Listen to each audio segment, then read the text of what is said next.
So as promised, I'm going to show you a little bit about my setup, my laptop rendering station. Before I had this very wonky workstation that, you know, a big like mining rig that I could move around. In our industry, we kind of can work anywhere in the world, but we're always limited to where our computer is. So I wanted to try if we can actually work perfectly mobile.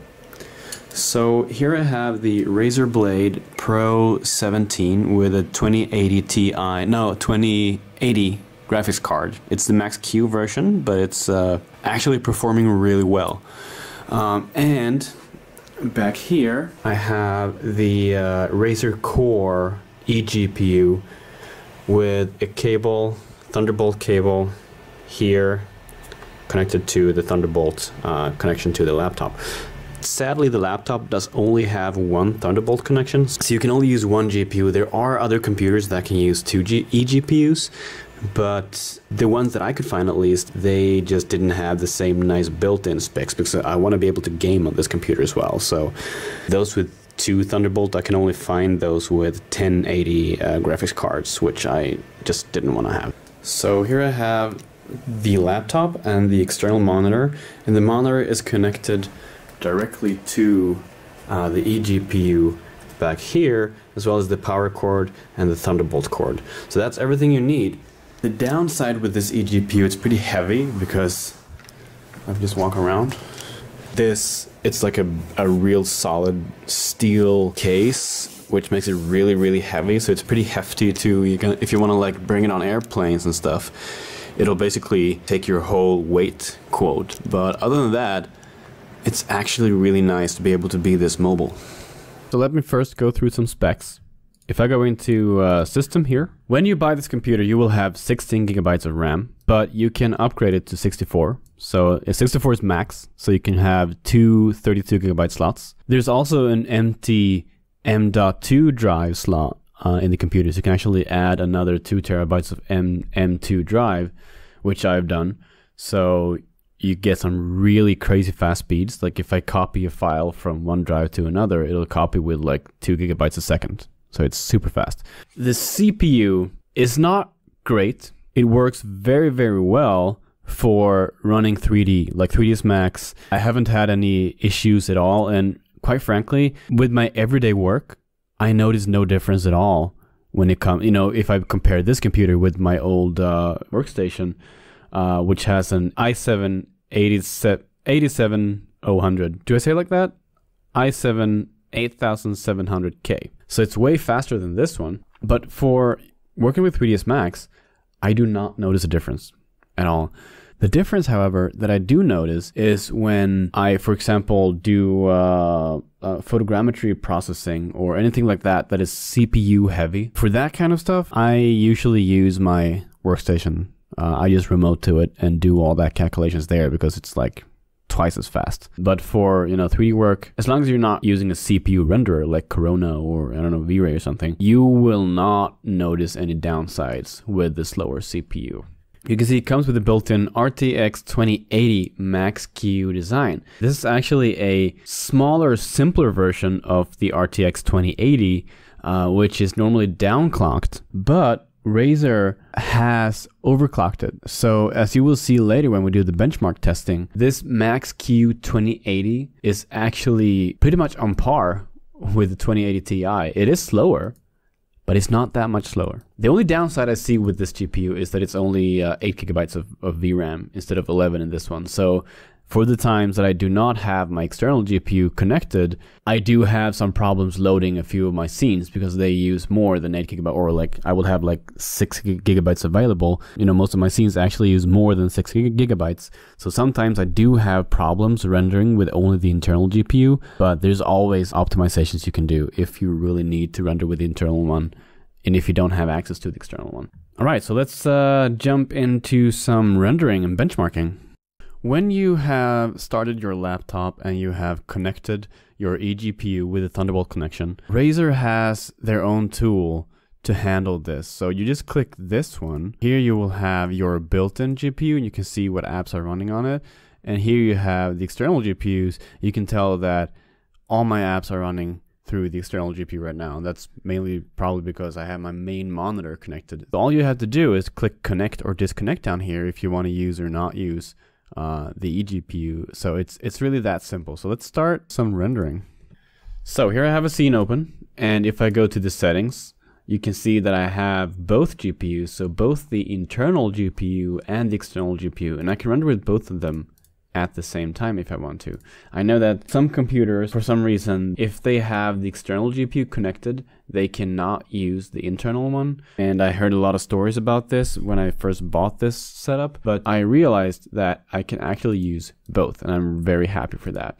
I do try to avoid using the internal one when I don't have to, like if I'm not in a rush. The cooling in this computer is actually really good, and when the internal GPU is rendering with 100% load, you will have temperatures around 60 to 65 degrees Celsius, so it's actually very well done. But you have to make sure that you have the lid open on the computer. You can have more than one monitor connected to this computer. You can have like one monitor connected directly to the computer, and then if you want to have like two monitors connected to the eGPU. And if you have limited space on the desktop, the normal thing to do would be to have the lid closed, because you don't have space for 3 screens. However, a problem with that is that when you close the lid, you will actually get some cooling issues, and you don't want that. So if you are rendering with your internal GPU, make sure that you will have the screen or the lid open. All right, so let's get to it. I can start this render. I will actually do some benchmarking here. One thing you should be aware of is that the actual loading of the RT, when you load in the geometry and all textures into the GPU, is a little bit slower than if you have an internal GPU, because it's going through the Thunderbolt cable. So you will have some bottlenecking there. So let's start Afterburner. And if I go to the usage here, you can actually tell that my eGPU is rendering with 95 to 99% efficiency, or 91 to 99. So when it comes to actual rendering, there's hardly any bottlenecking at all using an eGPU, which I'm a bit fascinated by, because I was expecting like 80% or so, but it's actually almost 100%. So let's do some benchmarking here. I can set the render samples to, I don't know, 1,000. Now I'm only rendering with the external one, and then I will rendering with only the internal one, and then with both, and I will compare the render times. Okay, so with only the external GPU, we have 6 minutes 36 seconds, and the temperature is about 77 degrees tops. This is not with a custom fan curve, so the GPU is actually running really quiet. All right, so let's now change it up. So I will switch to the internal one, and let's go. You can see that the GPU load is the same as the external, so about 97 to 99% continuously. And if I go to the temperature, you can see it sticks around 60 to 61 degrees. All right, so we reached 1,000 samples, and the time is 8 minutes and 14 seconds. So you can tell it is slower, but this is an RTX 2080 Ti working in full load. This is RTX 2080, not the Ti version, and also it's the Max-Q version, so it's the smaller downclocked version of RTX 2080. But Razer has actually overclocked it, so if you compare like Razer, this computer, with other computers with the same internal GPU, this computer will actually get way better GPU performance. I am very impressed with what Razer have done here. So now let's try render this with both GPUs. Also, you can see that this is the internal GPU, and it was rendering between 92 and 99% efficiency all the time. The temperature was never above 63 Celsius, which is pretty impressive. So never above 63 Celsius, 100% load, and not very far behind the external 2080 Ti. So done. Rendering with both give us a time of 3 minutes and 49 seconds. It's pretty good. Using the internal one gives us almost half the render time as using only the external one. So what I can read from this is that I am really impressed by these numbers. And given that I'm actually rendering with a laptop, which I can bring with me anywhere, anytime, well, yeah, the eGPU is pretty heavy, but I can bring it on a plane. I can carry it with me. I can have it in the backpack. It works even if it's heavy. And even though I would not bring the external GPU, I can still get pretty decent rendering times with the internal one. It's not great. It's not great at all, but I can work with it, you know?